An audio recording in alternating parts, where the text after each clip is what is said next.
You are live. We're Dead Gentry. We're alive, Dead Gentry.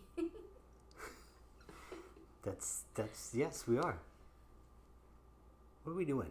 We are doing the second glass video for Jennifer. She requested it. That's why I keep saying her name. Because it's nice to get messages requesting specific video. Yes, we enjoy And she wrote us again. And she included the name of this book. So I wanted everyone to know this. And thank you, Jennifer, for sharing it with us and with everyone. She has a book that she finds useful called The Signature Detective, a Field Guide to Glass Paperweight Artists, Houses, and Studios, and the Identification of Their Artworks by Rick and Pam Flieger? Something like that. I don't. Yeah. It's Pfiger is the last name of the authors. So, Flieger? I don't know. Yeah, something like that. So, again, The Signature Detective Field Guide to Glass Paperweight Artists. Very helpful. Thank you, Jennifer. And hopefully, if anyone needs help, if resellers are looking for a great book, if collectors are looking for a helpful book, now Jennifer's helped everyone. For sure. Thank you. It's nice to be of service to someone else who's of service. It's like a perfect circle. It's a service circle? Yeah, I like it. That sounds a little weird. It's a helpful. it's a helping answer. Yeah, that sounds even weird. And thank you, Sheila. If you hear that notification noise in the background, I don't know if people can hear my cell phone, but some lovely person named Sheila has been favoriting every single item in the Etsy store for almost 2 hours straight now. Yeah. Just all day long. How many items is there? 500 plus? Yeah, there's like over 600 items in the shop right now, so it's just like the notification keeps going off, which is lovely. It's wonderful, but it's kind of funny because we have this little ritual when we see that someone's liked an item that we always say thank you, friend. Yes. So I did that about 45 times in a row this morning before I was like, I just thank you. I thank you, Sheila. I'll say in the video that I thank you because I can't keep saying thank you, friend. Thank you, friend. Thank you, friend. Sounds like a greeter at certain big box stores. Anyway, moving on. Miniatures. I didn't mention this last time. Miniatures 2 inches or less. Magnums 3 1/4 inches. Yeah, like the big ones. And there's big ones are worth more generally. Yes. And more desirable generally. Right. William is correct. Yes. Yes. Absolutely. Those things are true. It's just an industry thing. That's how they're referred to. Yeah. Miniatures and magnums. We talked about all the things that matter last time. I don't want to waste a ton of time in the video going back over clarity, brilliance, design, form, weight, all those things. We can talk about pontils marks a little bit. I didn't mention this last time. So all glass paperweights of hand-blown studio glass, they have pontils marks. And by the way, a lot of the pieces that are, say, coming from China for like yen and yun, even through Amazon.com as an import, not the greatest quality, all these other things, they're still made by hand. Yeah. They might be mass-produced, commercially produced, but not all of them are machine-made. Some are, but some of them are mass-produced by hand and then imported for sale. So that means they're still broken off of a rod when the glassmaker's making them, and that leaves a pontil like you would see on a handmade glass vase, other glass objects. Yeah, this one is particularly noticeable. That's a bad pontil scar. So with glass paperweights, finer quality pieces will not just have the pontil ground down, but will also be polished to where they're perfectly clear. So the outside surface of the glass would look like the base of the glass. Right. When you see frosted, cloudy, that tends to be Chinese manufacture, lower quality and not worth as much, of course. And then also sometimes it'll almost look like white, like super frosted. Yeah. That could mean it was ground down and not polished at all. Fair enough. So just something to think of. A pontil scar like that, completely unfinished, low quality. Yeah. That is something you notice, especially on items like these, because of the way they sit, right, on a shelf. There's a lot of the stickers and stuff will get worn off pretty frequently or pretty soon because of just the friction and stuff. So, yeah, it can be challenging, but that's look for the quality, even though it can be hard to sometimes tell. Or if people dust them or clean them with Windex. Yeah. Wash them, unfortunately. you'll see the little stickers do fall off. Yeah. Keep the stickers if possible. So it can help you. The green felt tends to be more 80s and prior to the 80s. The green felt on the bottom. Even on low quality pieces, low or high quality. Yeah, they're in here. They're mixed in here. You could show some if you can find some. I don't know. But that's just more like it helps date the items sometimes. Right. Kind of the way.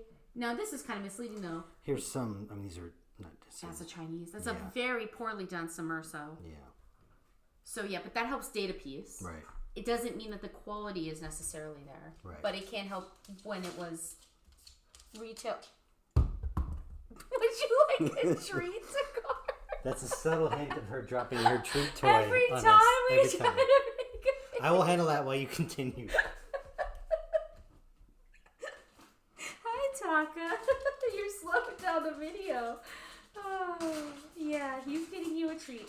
Okay, so that's some information on pontils, which I kind of forgot last time. Some industry terms that are good to know, whether you're a collector and you're trying to search for a similar piece or a piece you find desirable, maybe you don't know what it's called, or whether you are a seller trying to figure out what keywords to use in your titles or your tags when selling a piece online. Aventurine, that's like tiny metallic flakes ground in there. You see that a lot with iron oxide, could be called red aventurine. Yeah. That's a word. You see that a lot with, you see aventurine grounds with the St. Louis manufacturer in the classical period. Classical period pieces, older pieces, worth more than contemporary pieces, generally. Carpet, do you have gloves on? This over here is an example of a carpet if you want to show everyone. So carpet just means like a tight knit pattern of usually identical cane work, but all the little canes spread over the base like that, really tight set. That's actually a genuine vintage Murano. That's a very nice piece. Don't mind the zoom. If you want to see the difference between a Chinese Murano and a vintage Murano, a true Murano. So that's called carpet. When it's green, like you'll see with Clichy, very fine maker, French. Green carpet is called moss. It's another industry term. Collectors will search for that term. If they want to add a moss piece to a collection or green carpeted piece, they'll search for that. So it's good to know the term. Clear glass. It's kind of self-explanatory. Most paperweights are set in clear or on clear or around a clear hollow core of glass. Flash means a thin coating of transparent glass, usually over the base. You could show that one. That one's not real flash. That's more flash. Like color. Similar. That's a bit of Submerso. If it was plunged slimmer, in the base. Would you say? Yes, thinner. Yeah. Yes, slimmer. Would be considered flash. It's not the same thing as when you talk about flashed glass and like goofy glass where it's painted on the outside. Right. Flash in a glass paperweight is a little bit different, but that's more of a Submerso clump at the bottom. This one has the gold flecks in it or speckles in it. Is that a Dynasty piece? Yes. Okay, so let's talk just in a... Well, okay, let me get through a few more terms before I forget, and then I guess we'll talk about the pieces. I'm trying to go quick. Okay. Goldstone, flakes of gold, generally. It's not the best description in the world, but it's a quick description. So you'll see a lot of antique baccarat will have a lot of muslin, goldstone sometimes. Modern Italian paperweights. Honestly, more modernly, I'm seeing a lot of art studios, a lot of artisanal glass blowers, especially in North America, are starting to use a lot of different metal flakes, the way the Italian, they catch the eye, more modern for sure. Italian pieces had. Yeah. So jasper is finely ground in more colors. St. Louis again, they do like a double layer jasper. So if you're looking at a double layer jasper, you can look this word up. I know I'm not necessarily helping people without pictures here. We're always giving an example, but you can look the word up in relation to glass paperweight and see examples of it, and then compare it to what you're looking at. Right. And then that can help you find the maker. Latticino.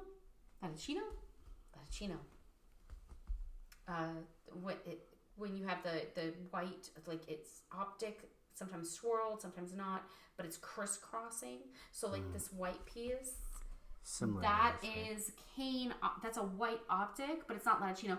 If it had more of that white going in the crosshatched in the opposite direction, you can see how it's not from above, especially. So it's like 2-3 layers, but not. They wouldn't be layered. They'd be all sitting on the same layer, possibly, especially if it's very well done Venetian. But that's like cross work. where it's all crisscrossed. Right. Crisscross is probably the best way to say that. This is swirled. Sorry, I'm making it look like it's crossed because of the see-through, but just the swirlness of it. So very specifically, like sandwich latticino will have 32 strands. Really? Yes. That's so very specific. Yeah, but this can help you find a maker. Yeah. Sometimes if you don't know, you can count the strands. Sometimes it can actually help you. Sometimes 40 in the Clichy as well, but St. Louis and Clichy had 36, sometimes 40, usually 36. Mottled glass, so not necessarily frit, but little chips that all come together, usually in different colors. Okay. That's called mottled. You have something that's like, you have snow, or sometimes called sodden snow, where the canes, like you see in the blanketed cane of the Murano piece, but they'd be embedded in white. So it kind of has, again, that's New England Glass Company. Bacchus does that. Clichy has some of those. Right. So sodden snow, where it's like canes set into a white, hence the snow, brown background. Yeah. Is that a good way of, I don't know. I feel like Baccarat had a lot of sand for a while. Sand is another term, and you can look it up. Unlike their snake pieces, they would have sand. So it's like ground up, unmelted actual mica. Gotcha. And it has a certain look to it that you can get used to. Stardust is when you have a carpet, again, like the Murano piece we showed with all the different cane, but it's all star-shaped. That's known as stardust. It's just pretty. Yeah. If you're a collector, you get to know these very quickly. But if you're, maybe you found one really lucky piece that you just love and you want to hold on to, now you know it's called a stardust if it's made up of all the little stars. Facets are another term. Facets, just like in jewels, but bigger in glass paperweights, usually circular.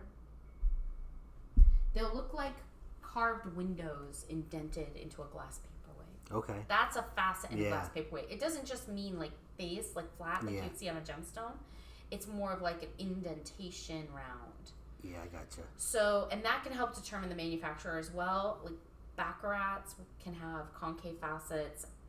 Like it'll have one at the top, like a dome going in a little bit, and then 6 windows around the top. Not down towards the base, but up towards the top of the sphere. Yeah. Or opaloid. And then rows of small squares covering the top. That kind of a facet could be St. Louis. It could be, so it helps you when you learn about faceting, and because different manufacturers had different patterns of faceting. Rarity really can depend on knowing what these terms mean.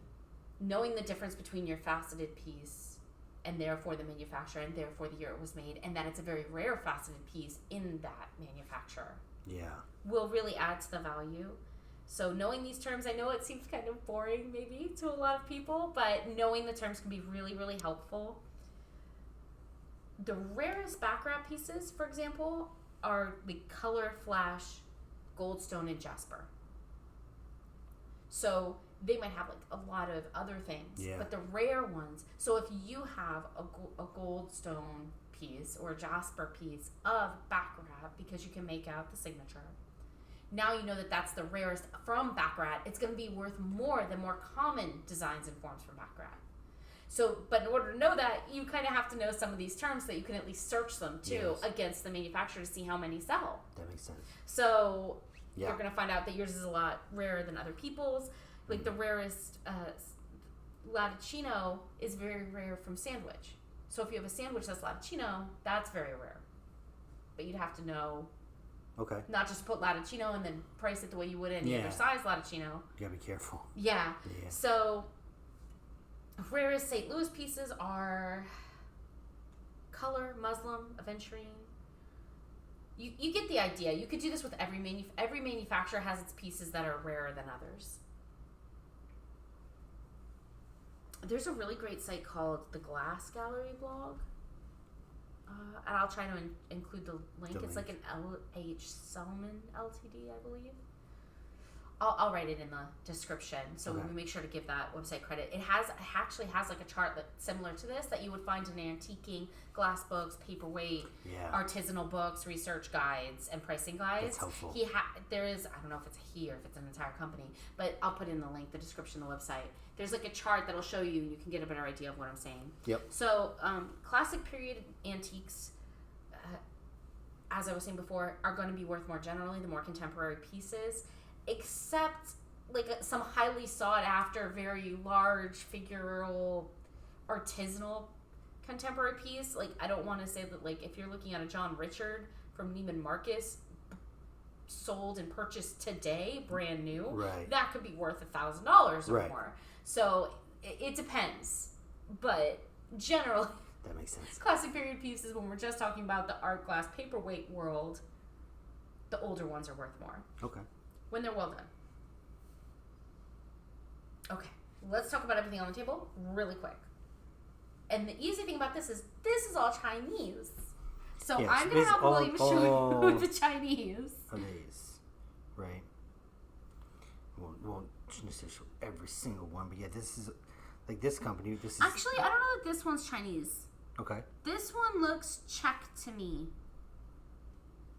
I think you can even make out there's a sticker on this one that says Kusok. This green and orange piece, is that, would you call that like an amberina almost? Let's see. Let's look at not very good quality. It is vintage. Yeah, I think it is Czech. So there's an example of a vintage piece that isn't high quality. There you go. Yeah.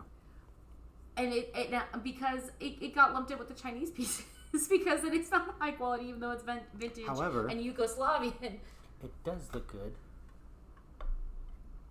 Blown up. Did it focus? I promised I would try to do better about the focus and lighting in this video because it was kind of a tragedy in the last video. The lighting wasn't great. Yes. I think it's good. So what makes that not super high quality? Lots of bubbles, no uniformity. Mm-hmm. The Submerso green inside of it is not very striking. It's not very well defined against the clear surrounding. All of those little elements add up to make it a lower quality piece, even though it's vintage. But these other pieces are Chinese. The ROC Cobalt, this one, the blue cobalt, what did you call that, a globe? Right? Yes, the Earth. So, contemporary piece, see it, right? ROC standing for Republic of China. When you see that on a sticker, that's what that means. This one's actually made in Taiwan. Yes. So, not my favorite. I don't like referring to Taiwan as ROC. I think Taiwan is Taiwan, and I don't care that China wants to claim it owns Taiwan when it doesn't. That being said, it says that being said, yeah. I'm sure I just made some political enemies, but it's always trying to claim sovereignty over Taiwan, aren't we, China? I call Taiwan Taiwan. These are not the best export pieces. This is a modern piece, even though it has what almost looks like a vintage sticker. They'll do that. They'll put vintage gold foil stickers on things rather than changing over to the clear, transparent, very contemporary 2000 stickers. I don't know. To maybe try to, maybe it's just less expensive, those formats of sticker, but not a great piece, mass produced on the whole. Often there's machine use of some kind if it's not machine manufactured entirely with the very, very modern pieces like this. Yeah. This piece has been laser finished. You can tell. Yeah. So it's not done by hand. No. Not that it's still bad. This is still a lovely office gift. Yeah. It's still a lovely paperweight. It's a lovely souvenir piece. I've seen very lovely done souvenir and gift. I call them gift pieces. It's like what you'd see in a gift shop if you were to go to like the NASA museum or something like that. You might find a nice piece. Although they have some collectible pieces I'm not sure are the quite nicer. So maybe that's not the best example, but there is no Antarctica, which is a bummer. You know, you're missing an entire continent. Well, that's because it's the base. They can't help that. So,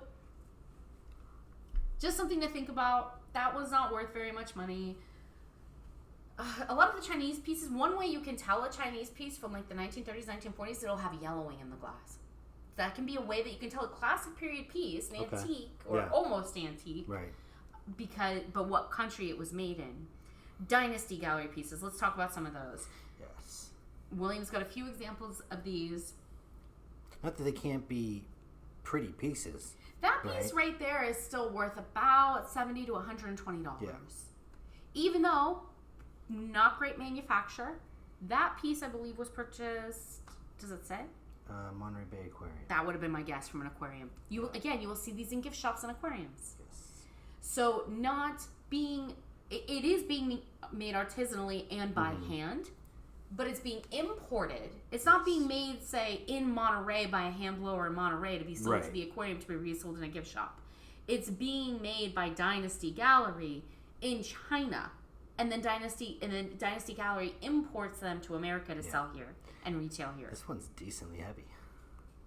Yes. And that's another thing. We say overall that heavy means good quality. There are a few things that have changed. Chinese glass has become clearer. They've begun polishing their bases. So when I say like a frosted or an unpolished, a ground and not polished base can be poor quality, generally Chinese, that's generally true. But the more contemporary pieces, like the ones you can see on Amazon coming from China, and now being distributed by Amazon, polished bases, heavy glass, some of them are being done better and better. Good quality, like not Murano quality. They're not good quality. Yeah, they're not. But they're becoming better and better at looking like they're good quality. That's a good way to say it for sure. So it can be a little bit complicated. Like that's a nice piece as well. Dynasty pieces. But it's the same thing. It's a dynasty piece. It's not worth a very significant amount of money. And these ones sometimes you have to be careful too, Rex. The company will say San Francisco. Yes. But they source it and it's made in China. Yes. The pieces. So these are being mass produced. Yeah. So, like that piece by hand. Yeah. But they're being mass produced, hundreds and hundreds and hundreds and hundreds of thousands of them. Yeah. And then they're all being imported and then resold to the public. Man, these get heavy. Yeah, absolutely. So you're right though. American company out of San Francisco, all made in China. Yep. Everything that is sourced and imported from China and then retailed here. Try to get the light through this one. So again, great examples, right? So you have ROC, Republic of China, Taiwanese piece. Taiwanese, but more modern, but still. And then you have all these Chinese pieces. Then you have all these Dynasty Gallery pieces. And some of them can look like this one's made to mimic, the optic swirl is made to mimic much finer artisanal pieces. So is that. Yeah. But they're not. Oh, yeah. CDS, Seapoot? Seapoot. You have a little Murano fakey? Which one's a seapoot? You have a little cobalt egg. I don't want to be in the frame. One of my favorite gloves, to say, because seapoot, it just seapoot. Sounds funny. That's in China. At first glance, from decent distance, like, that could be Murano. I see people sell these on Etsy, eBay, Mercari, Poshmark as Murano. All the time. They're not. They're Chinese. Now, to be fair, what some sellers have started doing, which is very good, is they'll put Murano style. Now, that means they're not claiming it's from Murano. What they're trying to let you know is it's done in the style of. Now, it doesn't necessarily mean it's worth more. It still might not be a great piece, but it does help people who are searching that maybe want the more inexpensive piece. And it acknowledges that they're not saying it's from Italy, which is very professional and very well appreciated. You know what it reminds me of? Kind of off topic. Those Chrysler 300 cars that are made to look like the Rolls-Royce Phantoms. Yeah. They in the style of a Rolls-Royce. Yeah, it's a Chrysler, but Phantom style. In the style. So that piece that Lily was just showing, very pretty cobalt blue, very deep blue, very bright, very striking. Not a lot of flowers. And the flowers aren't well realized. They're not well detailed. Yeah. These can be dead giveaways of like a CDS piece. Or you can even have like one okay flower, right? And then the rest just kind of muddled and sporadic. Another great site for helping to learn Chinese glass so that you can tell the difference is the Chinese Glass Identification Guide. And it's like 20thcenturyglass.com. I can put that link in the description as well for everyone. So you can really look at a lot of pictures and see a lot of detailed information if you want to learn more about telling Chinese glass from, say, French or classic period Italian or, American studio-made modern pieces. So, yeah, a lot of examples here. You've got some poorly done Sommerso. You've got some poorly done Millefiore.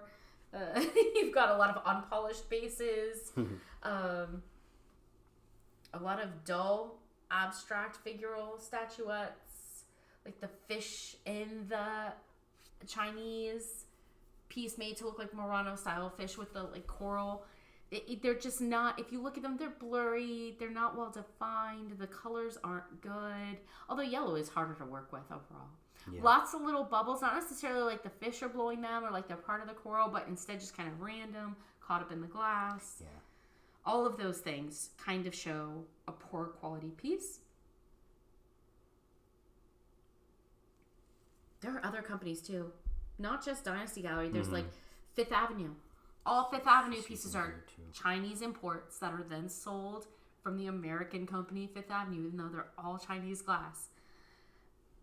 Also, you know, the new Yao Yun on Amazon. If everyone go look, right? Go to Amazon and you want to look up YAO is the first word, and then YUAN, glass, as a search term. So Yao Yun, glass. Okay. You will come to Amazon's greatest distributor of Chinese glass. There's a ton of them. Huge. All made to look right. Italian, French, Sommerso pieces, all being made contemporaneously, very like today, right now, mass produced, not antique, not vintage, not really, really well done, but they're getting very tricky and they are flooding the market. It's a new thing. You got to watch out for it. Not, and I don't mean like watch out. People are out there buying that glass. There's a reason that company is working on Amazon, or that Amazon's able to distribute so much Chinese glass while acknowledging with the name of the business that these are Yao Yun pieces. Because people want them. So it's just they're not antiques, they're not vintage, and they're not very valuable. But there's something to be said for, you know, having a collection, especially with the different color schemes and styles and sizes. It can look good together and doesn't all have to be Murano, right, to be enjoyable as a collection. No, but there's also very fine pieces. Like if there's some very fine, like if you're looking at a Chinese piece that's signed in Chinese, etched into the glass, and there's our Chinese artisanal signature inside of there. That could be much nicer than say that you're buying off of Amazon. Gotcha. So, no, I'm not trying to disparage any specific country's artistry. Absolutely not. I'm not throwing shade in that way. I am saying there are some layered Sommerso made to look very Italian Amazon pieces on the market right now, brand new, very inexpensive. And they're getting good at it. They really are. Again, handmade, but being mass produced for retail.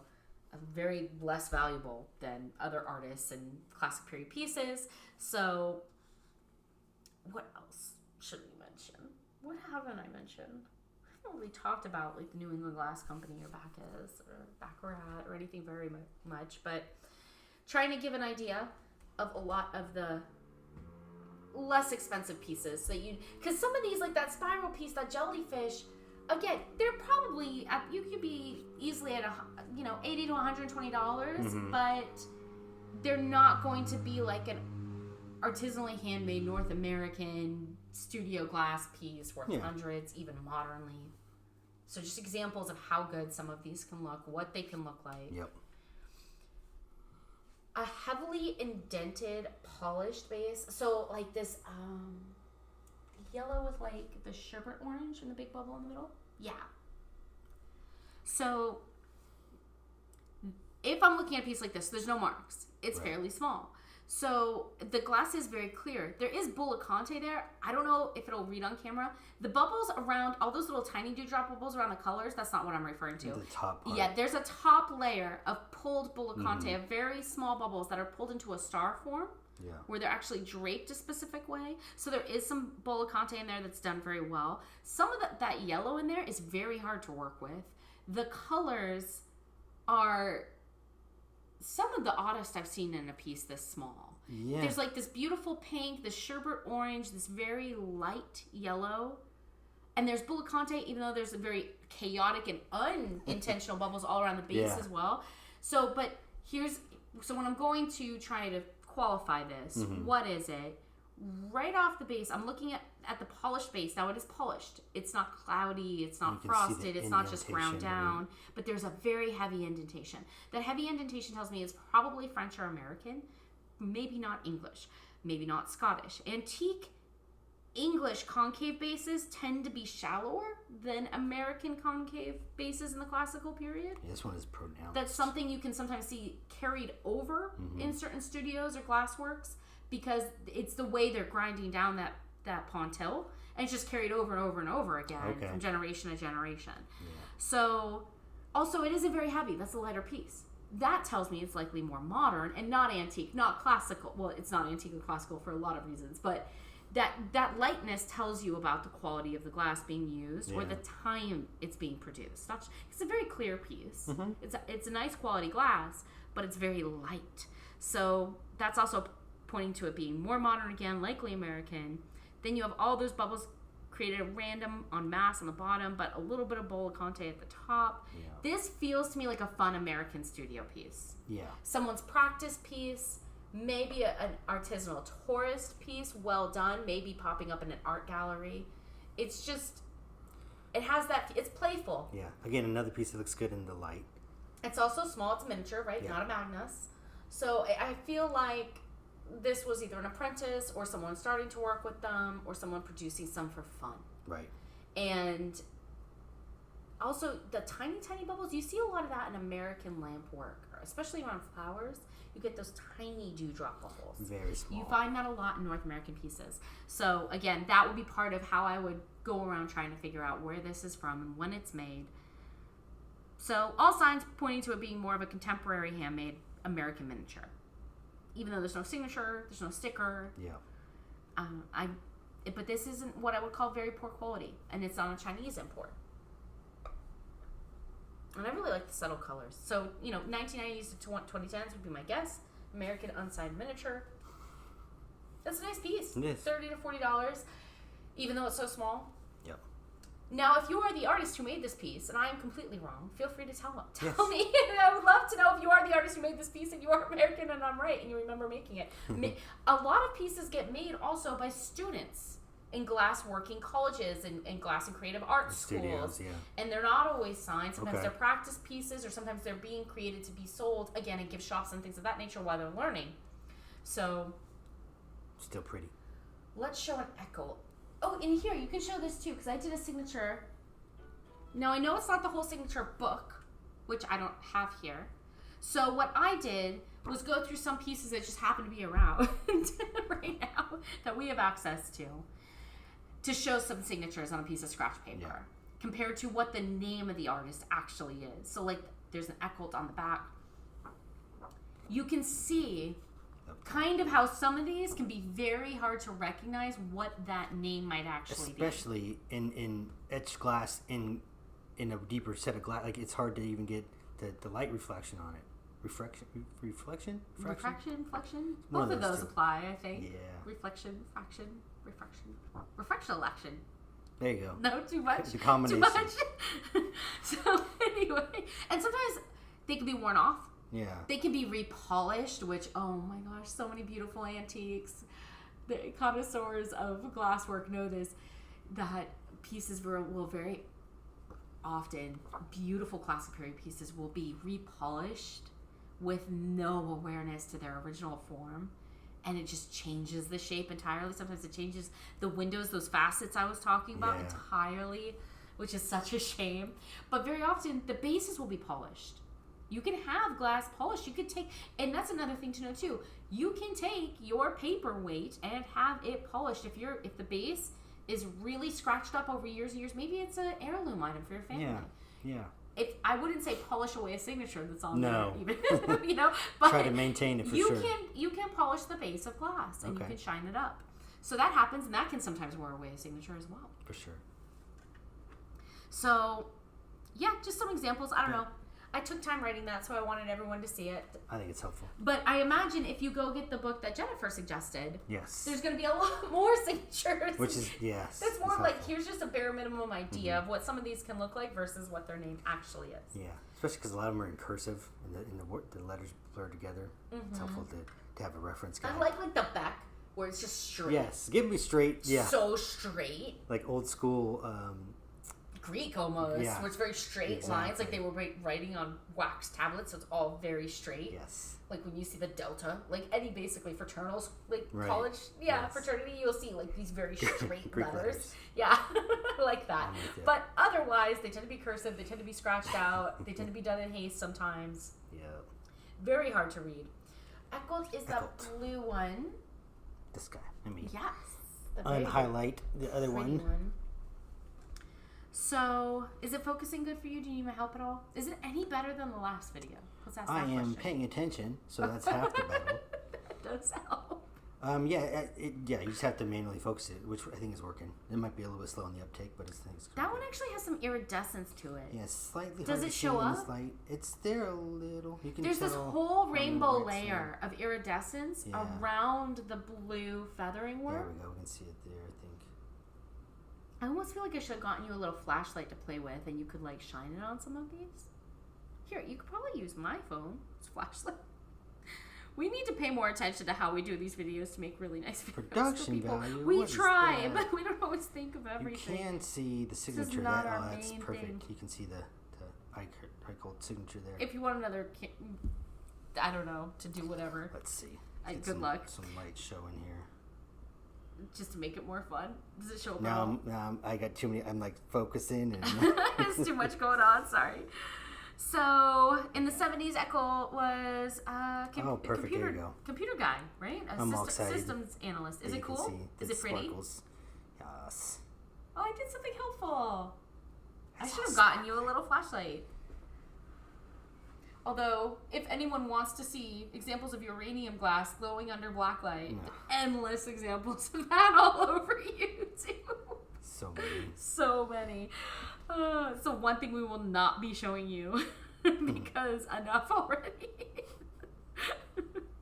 Not that they're not cool, they are. Get a blacklight display. If you're a seller, put one in your antique shop, but it's all over YouTube. We've seen some very nice ones in antique shops. I've also seen people with blacklights go like, oh, look, I put my blacklight on it. It's uranium glass. And it isn't. And is not fluorescing the way it should. But they just think anything they put a blacklight on is then therefore uranium glass.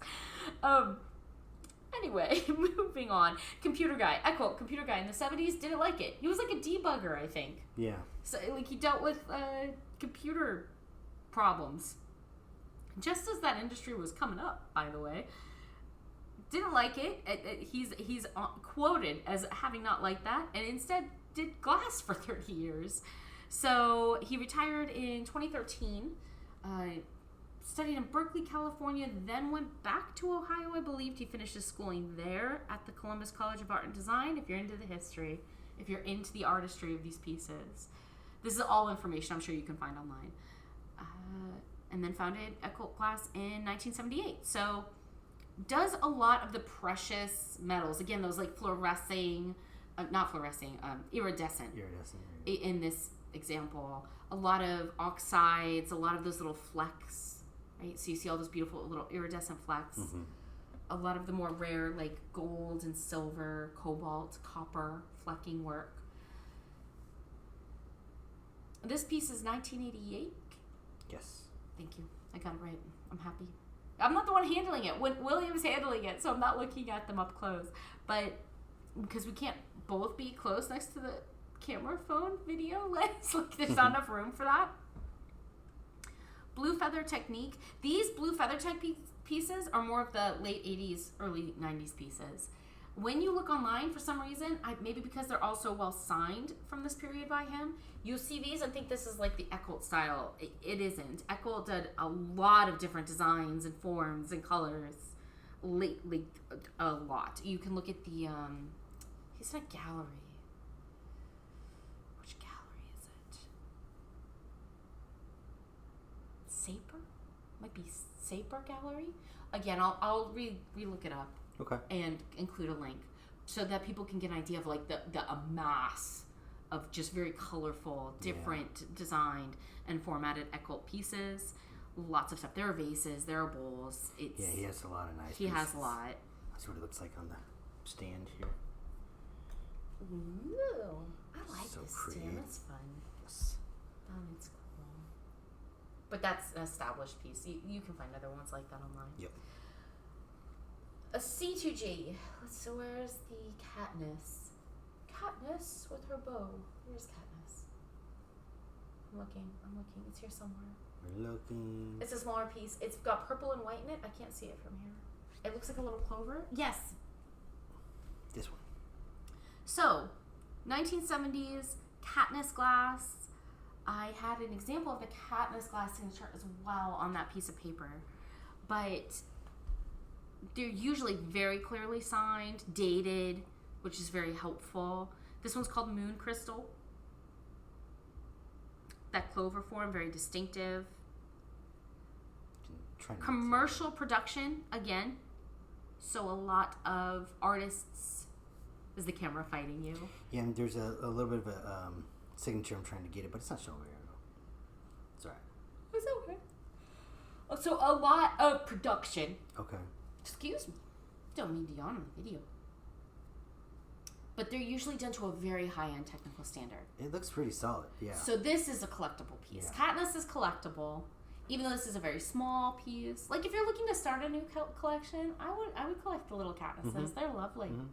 They are, even though it's not one artist signed, that sort of thing. And also, import. So maybe you don't want American glass, maybe you don't want Chinese glass, maybe you don't want Czech glass. So there you go. You could go after Katniss. I dig it. It makes me think of the movie. I know. I'm trying. Their name makes me think of the movie. Yeah. So I think the odds are forever in in the favor of Katniss cost. So there's an example of that. What else? We've almost gone over everything on the table, believe it or not. So those are dynasty pieces over there. The fish these are Chinese, believe it or not. And this is a sad thing. This is one of those things. So big. I'm trying. You will see so many of these being sold as Muranos when they aren't. No. Now that piece is so big, it's worth $120 or more, just for its size. Yeah. It's got lovely colors, all these sorts of things. Yeah. The blue Millefiore style done in the style of Murano. This piece done in the style of Murano. The Millefiore, both Millefiores. Those are Chinese. These are Chinese. These are kind of like those Yaoyun imports, or if you look up Gallery Dynasties animal figures, this is kind of what you're going to see. That is not a Murano. No. And I will see people sell them that way. Still a nice, colorful, pretty piece. Yes. I'm just trying to give everyone an idea of what they look like. I showed the blue one. There are so many examples. As you can see, so out of this whole table, probably 70% of what's on this table is Chinese. Yeah. And that's just goes to show, this is just a random assortment. It's a very small part of Williams' fine collection. But there's so much of it out there. So much of it. And not all of it's really obviously bad. Right. Although to a trained eye, those are really obviously not very well done at all.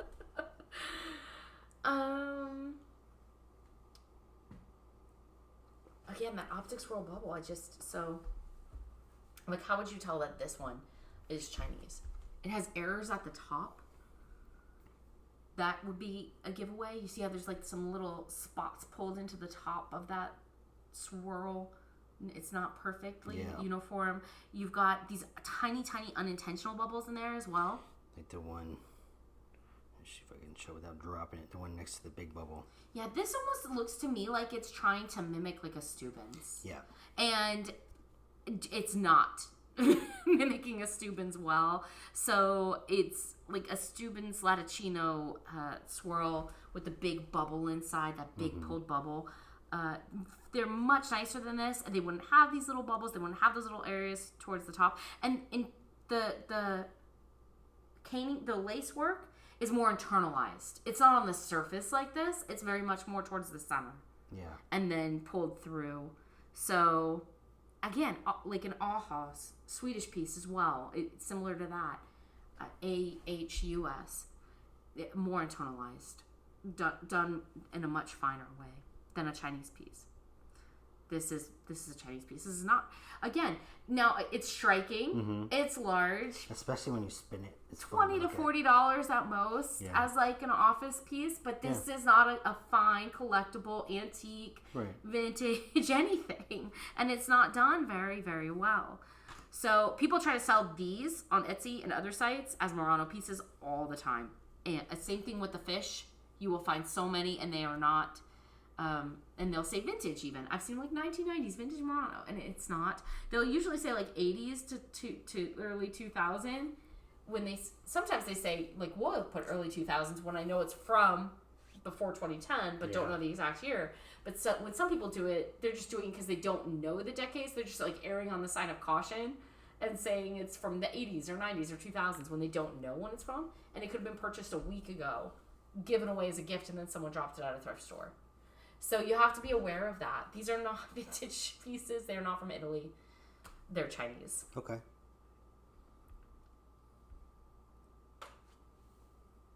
That doesn't mean they have no value. Like I said, even that Chinese piece has some value. Yes, I value them. Well, I'm thinking of the people who are more maybe looking for information as resellers. Yes. I'm not saying give away like that optic swirl piece for $5. Mm-hmm. It's worth more than that, but I'm also saying it's not Italian and it's not vintage and it's not very desirable to someone who's willing to spend up. And I just want to be frank, you're hurting yourself if you're getting these wrong as a seller. Yes. Because savvy collectors, the first time you put a Chinese piece up as vintage when it isn't and it's contemporary and it's just trying to look older than it is, or when you put a piece up as Murano, not Murano style, but Murano, and it's Chinese, you just lost that shopper forever. Yeah, and a lot of collectors will buy less expensive non-collectible pieces for a lot of reasons. Yeah. They might just like the color of it, not Absolutely. have that kind of thing in their collection. Mm-hmm. They might have a very similar piece that's the real thing, and they want the really good fake. Right. To show the differences in their collection. Sometimes people do that. Sometimes people just really like fish. And even though they like really fine Venetian antique glass vases, they don't mind if it's big and colorful. Maybe it's for their Airbnb decoration. There you go. A big Chinese fish. Yeah. But if you go and tell them that that's a Murano and you're trying to charge $200 for it, now you lost them as a buyer for your finer pieces later. Yes. Because they know you're being unprofessional or passing along information, maybe just unintentionally or uninformed. Yeah. But then you need to say that you don't know the origin if you don't know the origin. Yep. And you'll lose a lot of sales doing that. So I'm just pointing it out to everyone. It's actually never in a reseller's interest to be misleading, either inadvertently or purposefully misleading. Yeah. You'll lose more money long term doing that than you'll ever gain tricking or maybe inadvertently having someone spend more in the short term on one or two pieces. So don't drive away wonderful collectors who know what they're doing by inadvertently or purposefully, misidentifying the glass. I try to identify it correctly, and if you can't, just be very clear about that. Yep. Be very transparent. Say origin unknown, provenance was given as 1980s, might be 1980s, can't identify it, or something along those lines. Exactly. These three pieces, also Chinese. I just want to do everything on the table. We're almost done because I'm trying to just get through all of it in one video.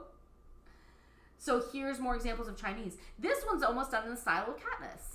This peachy white one, it almost looks like a Katniss, but with like a Murano coral structure at the bottom. So it's like the style of Murano coral colored glass at the bottom, a Katniss design, but again, Chinese. Yes.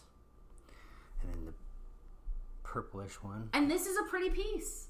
Yeah. This is a pretty piece. It's a contemporary piece. It's got the gold. It has value. Purple. It just isn't an art piece, a studio signed art piece and it's not vintage and it's not worth hundreds. Right. You can ask $100. This is worth maybe 40. I'd say 40, 30, 20 on those. Okay. At most. From the biggest just to the smallest. So here's the biggest. It has the most going on. It's got some gold fleck in it. $40. Yep. The next Chinese only has two colors, a little bit smaller, $30. The totally clear one, $20 at most. All Chinese, all kind of that same style, just to give an idea of values. And now to show some really inexpensive pieces, Hobby Lobby Turtle. This is a piece that comes from Hobby Lobby right now. So William and I went out and actually bought the most inexpensive pieces we could find. Yeah. To show. Yeah. It's still pretty, but you can tell.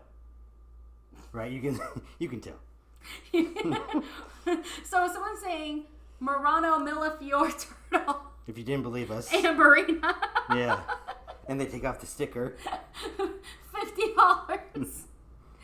Here's an example of a This is being currently retailed by Hobby Lobby. It's a Chinese import, kind of what Amazon does, kind of what a lot of these places do. This one over here is a Home Goods. This is another striking piece. Okay, he's far away. I'm going to have to walk around the table. Yep. So, and again, I'm not disparaging Home Goods or Hobby Lobby or anyone who retails this class.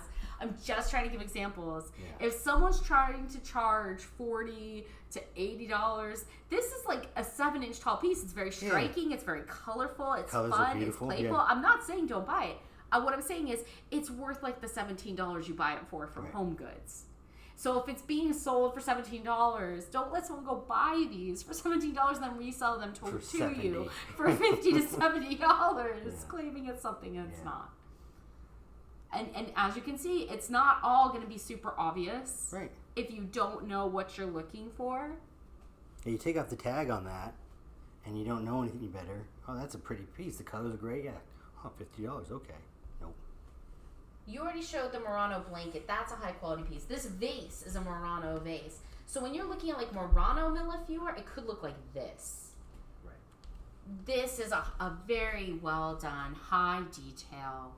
That's the difference. There is a difference between that and this, or even worse, that paperweight down there. Mm-hmm. Yeah, you see the millefeuille differences there. There's an even worse one. Like, show that one. The little round one. So bad. Oh, yeah. Do I have to? I mean, that's Chinese. That's not Italian. Can you see the difference in the workmanship? Is it obvious enough? So what's wrong with this picture? Oh. No, still colors. So there's that. Yeah. It's funny. That's a little bit funny. What about the kind of mid-range one? You can show the mid-range. So this is like I'm not sure. Is that a Dynasty? No, that's a Murano. It's not a very well done Murano. This is more of a tourist piece, and I'm gonna say it's like this would be from one of the less expensive art studios, probably. So it's not a super well master craft hand piece. You get some glimpses of some higher detail, where they're getting the rods more detailed. But then you get some weird stretches and funkiness and clumps of color that weren't really thought out really well. Yeah. But you do get more of the Italian attention to detail and shape and form. You've got some clubs, you've got some hearts, and you do have some pieces of cane that'll have 4 colors or more. So like yellow, green, blue, and white in one cane, or red, blue, white, maybe a little like an orange, all in one cane instead of just blue and white. So when it's just like one flower that's just blue and white, tends to not be as detailed. It could be a signifier. When you see the highly detailed cane work of layers of clear and colored, different colored glasses, it's just a higher quality piece. Line them up. Yeah, see, that's not a very well done piece. No, still pretty. Even though that is likely an Italian. Yeah. But it's not, it would not have the value of this. It would not have the value of the very fine vintage carpeted Murano. Yeah. Let's show it again since it was... It's very heavy. Sorry, I'm like scared to even hand it to you. Yeah, this piece is great. That is a high quality. You can tell the detail, the crispness, if you will. Sitting on that blue bed to really make the colors pop. It's awesome. Very nicely done. And that is the kind of piece that will have had a sticker from the Italian island it was made on. Yeah. And it's lost it. Yeah. Lost the time. So a lot of those won't have signatures. Yeah. Okay. This is pretty good. Show this. I spent so much time writing these. Show it again. One more time. Okay. Just because I spent so much time showing them. Yeah. The Beck, right? It'd be great if they all looked like that. So you could easily nice identify them. Versus Holt, whatever that is, right? We know it because we're used to it. The Michael Nero on the back, like his like the ends of his Michaels are just like a squiggle. They're like a squiggly slash. Like you can't make out that that's his name. Right. That's funny. Cool. Very cool. I think we mentioned everything, right? Did you already stop me? No. Okay. I think we did. What else? Thank you, Jennifer. Yes. For requesting the video and helping us out with the title of that book again, The Signature Detective. Very helpful. Thank you to the Rick and Pam Flager who wrote it. Yes. Feiger. I'm sorry. Forgive me. Thank you for taking the time to write your lovely book. Right. And Dead Gentry on Etsy. Yes, we are. For our little shop. We're also on Mercari. The difference between our Etsy and Mercari is the Mercari is more new clothes. Yeah. Not like new, but like vintage and contemporary stuff. Recent vintage. You're likely to find collectibles like a Scentsy wax warmer. Yeah. In the Mercari shop. Right. Whereas antiques and vintage collectibles you're going to find in our Etsy shop. That's the real difference. Like more modern collectible toys. Like Lion King plushies. That will be in Mercari for us. That's why we kind of have the distinction between the two shops. For sure. So more toys, clothes, contemporary objects versus antique, vintage, iron, wood, glass in the Etsy shop, that sort of thing. And we're obviously on YouTube, hence you're watching the video. Yeah, do us a solid. If you want to help us, the most helpful thing you can do is hit the like button. I hate saying that. I hate saying smush the like button. I hate saying tap the like button. I just don't like these calls to action of telling people to hit a like button. Right. I feel like if you like it. And people know that and stop annoying them. It annoys me when I watch videos. But it's also, maybe people don't realize, that's actually very, very helpful to us. Yes. Jennifer requesting this video was very helpful to us. We wouldn't have made it if she hadn't requested it. When people show interest, that is when we will do a thing. So if you liked this, like it. And if you want more, ask us to make more. Absolutely. I'm just going to parrot you. Absolutely. Yes. It's a good word. It is a good word. Thanks, everybody. See ya.